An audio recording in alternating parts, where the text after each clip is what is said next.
Chapter 41. The first week of their return was soon gone. The second began. It was the last of the regiment's stay in Meryton, and all the young ladies in the neighborhood were dropping apace.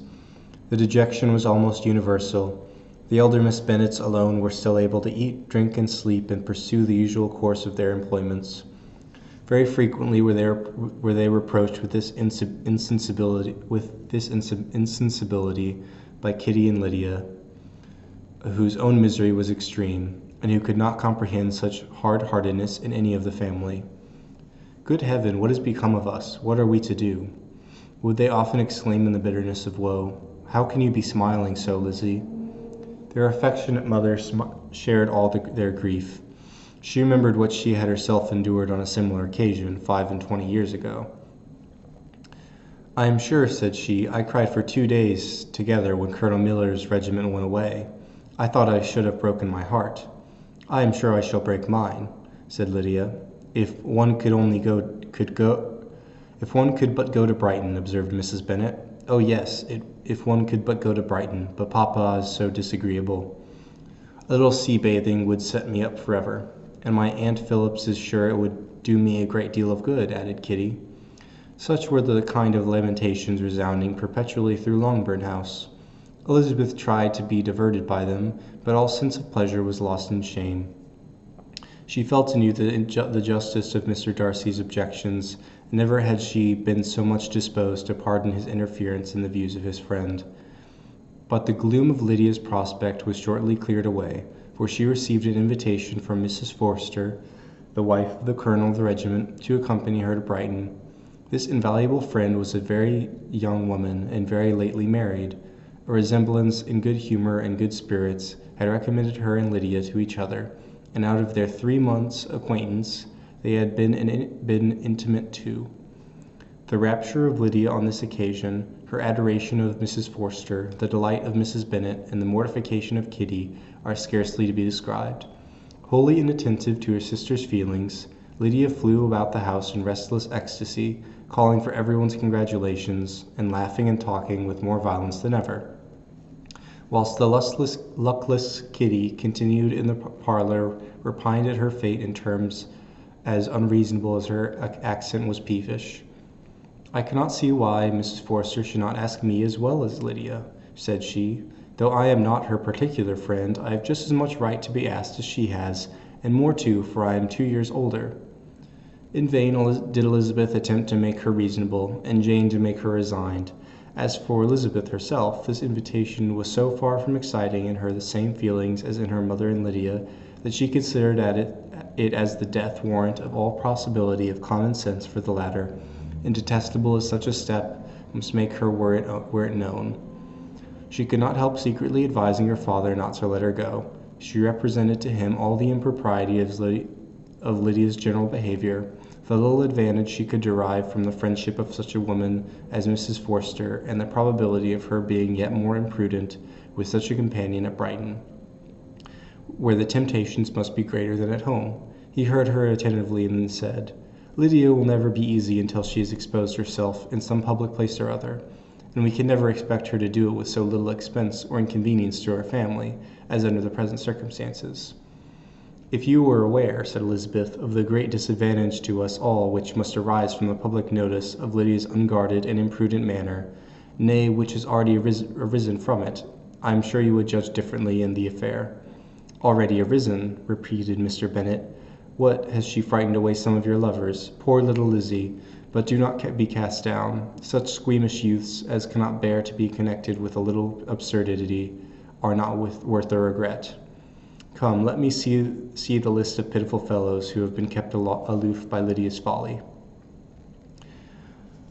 "Indeed you are mistaken. I have no such injuries to resent. It is not of particular but of great evils which I am now complaining. Our importance, our respectability in the world must be affected by the wild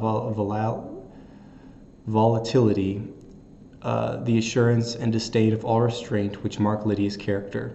Excuse me, for I must speak plainly. If you, my dear father, will not take the trouble of checking her exuberant spirits, and of teaching her that her present pursuits are not to be the business of her life, she will soon be beyond the reach of amendment. Her character will be fixed, and she will, at 16, be the most determined flirt that ever made herself or her family ridiculous.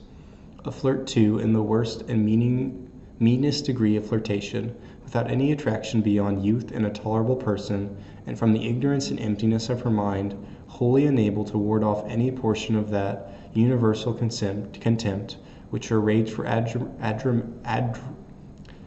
admiration will excite. In this danger, Kitty also is comprehended. She will follow wherever Lydia leads, vain, ignorant, idle, and absolutely uncontrolled. Oh, my dear father, can you suppose it possible that they will not be censured and despised wherever they are known, and that their sisters will not often be involved in the disgrace? Mr. Bennet saw that her whole heart was in the subject, and affectionately taking her hand, said in reply, "Do not make yourself uneasy, my love. Wherever you and Jane are known, you must be respected and valued, and you will not appear to be to less advantage for having a couple of, or I may say, 3 very silly sisters. We shall have no peace at Longbourn if Lydia does not go to Brighton. Let her go, then.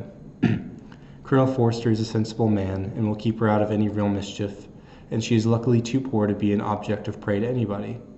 At Brighton she will be of less importance even as a common flirt than she has been here. The officers will find women better worth their notice. Let us hope, therefore, that her being there may teach her her own insignificance. At any rate, she cannot grow many degrees worse without authorizing us to lock her up for the rest of her life." With this answer, Elizabeth was forced to be content, but her own opinion continued the same, and she left him disappointed and sorry. It was not in her nature, however, to increase her vexations by dwelling on them. She was confident of having performed her duty, and to fret over unavoidable evils or augment them by anxiety was no part of her disposition. Had Lydia and her mother known the substance of her conference with her father, their indignation would hardly have found expression in their united volubility. In Lydia's imagination, a visit to Brighton comprised every possibility of earthly happiness. She saw with the creative eye of fancy the streets of that gay bathing place covered with officers. She saw herself the object of attention to tens and to scores of them at present unknown. She saw all glories of the camp, its tents stretched forth in uniformities of lines, crowded with the young and the gay, and dazzling with scarlet. And to complete the view, she saw herself seated beneath the tent, tenderly flirting with at least 6 officers at once. Had she known her sister ought to tear her from such prospects, and such realities as these, what would have been her sensations? They could have been understood only by her mother, who might have felt nearly the same. Lydia's going to Brighton was all that consoled her for her melancholy conviction of her husband's never intending to go there himself. But they were entirely ignorant of what had passed, and their raptures continued, with little intermission, to the very day of Lydia's leaving home. Elizabeth was now to see Mr. Wickham for the last time, having been frequently in company with him since her return. Agitation was pretty well over, the agitations of former partiality entirely so. She had even learnt to detect, in the very gentleness which had first delighted her, an affection and a sameness to disgust and weary. In this present behaviour to herself, moreover, she had a fresh source of displeasure, for the inclination he soon testified of renewing those intentions which had marked the early part of their acquaintance could only serve, after what had since passed, to provoke her. She lost all concern for him in finding herself thus selected as the object of such idle and frivolous gallantry, and while she steadily repressed it, could not but feel the reproof contained in his behaving, believing that, however long and for whatever cause his attentions had been withdrawn, her vanity would be gratified, and her preference secured at any time by their renewal. On the very last day of the regiment's remaining at Meryton, he dined, with other of the officers, at Longbourn, and so little was Elizabeth disposed to part from him in good humour, that on his making some inquiry as to the manner of which her time had passed at Hunsford, she mentioned Colonel Fitzwilliam and Mr. Darcy's having both spent 3 weeks at Rosings, and asked him if he was acquainted with the former. He looked surprised, displeased, alarmed, but without a moment's recollection and a returning smile, replied that he had formerly seen him often, and that after observing that he was a very gentlemanlike man, asked her how she liked him. Her answer was warmly in his favor. With an air of indifference, he soon afterwards added, "How long did you say he was at Rosings?" "Nearly 3 weeks." "And you saw him frequently?" "Yes, almost every day." "His manners are very different from his cousin's." "Yes, very different. But I think Mr. Darcy improves upon acquaintance." "Indeed," cried Mr. Wickham with a look which did not escape her. "And pray, may I ask—" But checking himself, he added in a gayer tone, "Is it in address that he improves, that he designed to add aught of civility to his ordinary style? For I dare not hope," he continued in a lower and more serious tone, "that he is improved in essentials." "Oh no," said Elizabeth. "In essentials I believe he is very much what he ever was." While she spoke, Wickham looked as if scarcely knowing whether to rejoice at her words or to distrust their meaning. There was a something in her countenance which made him listen with an apprehensive and anxious attention, while she added, "When I said that he had improved on acquaintance, I did not mean that his mind or his manners were in a state of improvement, but that from knowing him better, his disposition was better understood." Wickham's alarm now appeared in heightened complexion and agitated look. For a few minutes he was silent, till, shaking off his embarrassment, he turned to her again, and said in the gentlest of accents, "You who so well know my feelings toward Mr. Darcy will readily comprehend how sincerely I must rejoice that he is wise enough to assume that even the appearance of what is right. His pride in that direction may be of service, if not to himself, to many others, for it must only deter him from such foul misconduct as I have suffered by.